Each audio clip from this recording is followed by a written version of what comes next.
do veterans of the Iraq War think of the president's plan? Christian Baggy served as a staff sergeant in the U.S. Army. He lost both his legs when the Humvee he was driving was blown apart by a roadside bomb. And you might remember him best from this, his jog around the White House lawn with President Bush back in June. He's in San Antonio this morning. Rose Forrest served in Anbar province with the National Guard. She's pregnant, could be called back to Iraq in 2 years. She's in D.C. this morning. And Jake Schick is a former Marine reservist, lost his right foot in Anbar province back in the fall of 2004 when a mine exploded. He's in New Orleans this morning. Thanks to all of you for joining us. Appreciate it. I'd like each of you to weigh in on our first question, which is this. The cornerstone, as you know, of the president's plan is to increase troops by 20,000 or so. What do you think of that idea? Let's begin with you, Rose. Well, my big concern, Soledad, is where those troops are going to come from. You know, a lot of those troops are going to come from extensions of soldiers and Marines that are already over there, or they're going to come from soldiers who just got home and are going to be turned around and go right back. And that's my first concern. How about you, Christian?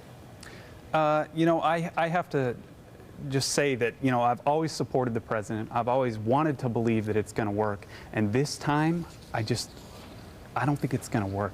We got 21,000 troops to come in and secure that part of the country, right? Now, what happens when we pull out? The same thing that's happening now. We know that the solution lies in the Iraqi people to secure their own country, not in the number of troops that we put there. Jacob, what do you think? Do you agree with Christian that it's just not going to work?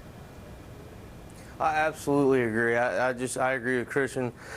It's we have to totally change our tactics. It doesn't matter how many troops we send over there. We need to know what mission we need to accomplish, and we need to be told what we need to do. And I don't think it matters whether we send 20,000, 40,000, 60,000. Until we change our tactics and we get a chance to go over there and do it, we're told and we've been trained to do. I just don't think it's going to make a difference. Rose, you were an advisor. You work with the Iraqi security forces, and as you know, this plan now relies very heavily on a lot of involvement from the long-promised Iraqi forces that need to stay on the job and do a good job. Do you think the Iraqi forces can do it? I do. I think they still need to have some assistance. The year that I was there, the Iraqis improved a lot. A lot of their troop strength, a lot of their brigades are still only 40 to 50% of what they should be.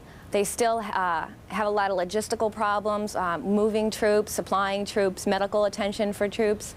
But I think that by President Bush's plan to increase the mentorship and the advisors with the Iraqi army will benefit the situation.